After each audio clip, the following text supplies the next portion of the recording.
Hello again, folks. Now, before I go on to Gina Miller popping up like herpes again, I'm just going to talk for a short while about Britain First. Now, Britain First recently registered as a political party and they were approved by the Electoral Commission. So that means they're legitimate and they can stand for elections in the future from now on in. Now, you would think, looking at the howling, screeching Twitter youth and the left raffer on social media, you would think that Adolf Hitler himself has been resurrected and is trying to bring back the Nazi Party and they're going to win in the next election. Now, I've always been a believer that if you try and cancel someone, if you try and silence people, then their voices become more heard.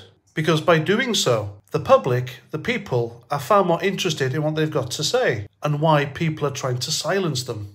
And so you have the Barbra Streisand effect. Now, the Barbra Streisand effect, in short, is basically a story came out about her and she tried every which way but loose to stop that story getting out. But in doing so, the story gained more traction and more people knew about it. So by the left cancelling and silencing Paul Golding and Britain First, they've done nothing but amplify their views. Now, I don't have any views, in all honesty, about Paul Golding and Britain First.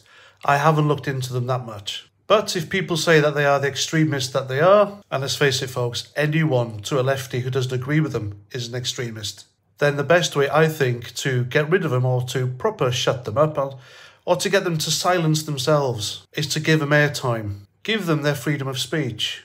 And if they really are that bad and that extremist, then people will simply suss them out. The British people aren't stupid, folks.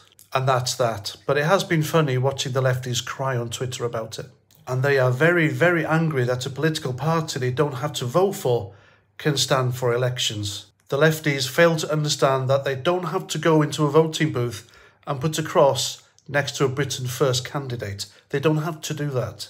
That's the beauty of living in a free and democratic society. So back to Gina Miller, and I thought we honestly saw the last of her because she tried to stop Brexit and she got a lot of jib because of it. And let's face it, I think she deserved it because if you try and single-handedly, I say single-handedly, she was clearly backed, all right, by shady donors with a lot of money who paid for her legal fees. If you try and stop a democratic vote that won from going ahead, then obviously those people are going to think you're undemocratic and they're going to hate you. So I think the crap that she received, apart from the threats of violence and death threats, which is, come on, unnecessary. The name calling and all that, she probably deserved.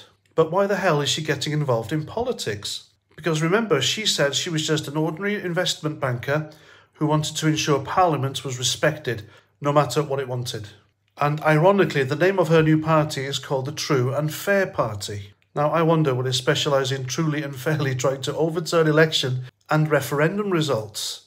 After all, that's what she tried to do. I mean, the woman's a massive hypocrite because she said as well that she's not in this because of politics. She says she only cares about the Constitution and the judicial process. And here she is with a political party. Oh, my God.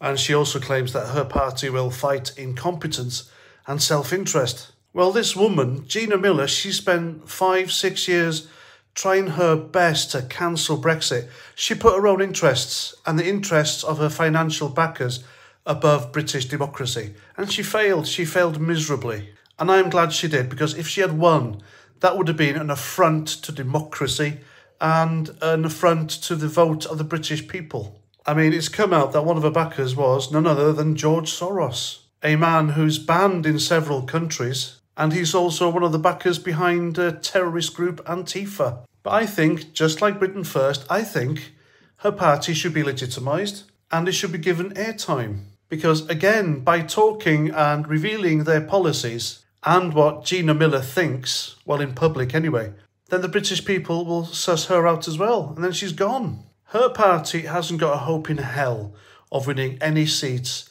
anywhere. There were over 17 million Brexit voters, and she pissed off each and every one of them thanks to what she did. So her party will go nowhere, but it'll be fun watching her fail. And I guarantee you, folks, just the same as with her failed campaign to stop Brexit, every time she'll be on a TV couch being interviewed, she'll just get ripped apart. So there we go, folks. I think the best way of getting rid of Gina Miller is to allow her 15 minutes of fame. And who knows, hopefully more shady stuff will be revealed about her and her financial backers. After all, don't political parties have to disclose everything? I think we're all going to have a lot of fun finding out.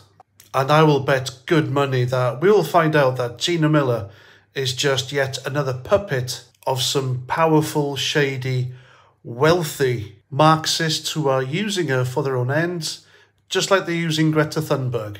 And when they're done with them, when they use their purpose, then you can just put two and two together, can't you, folks? So don't get fooled by her party's name, the True and Fair or Fair and True Party. Because I guarantee you now, folks, this is just yet another tactic to try and get us back into the European Union and under the boot of Brussels. So there we go, that's what I think. Please let me know what you think in the comments. And if you wish to support my channel, then please feel free to buy me a beer.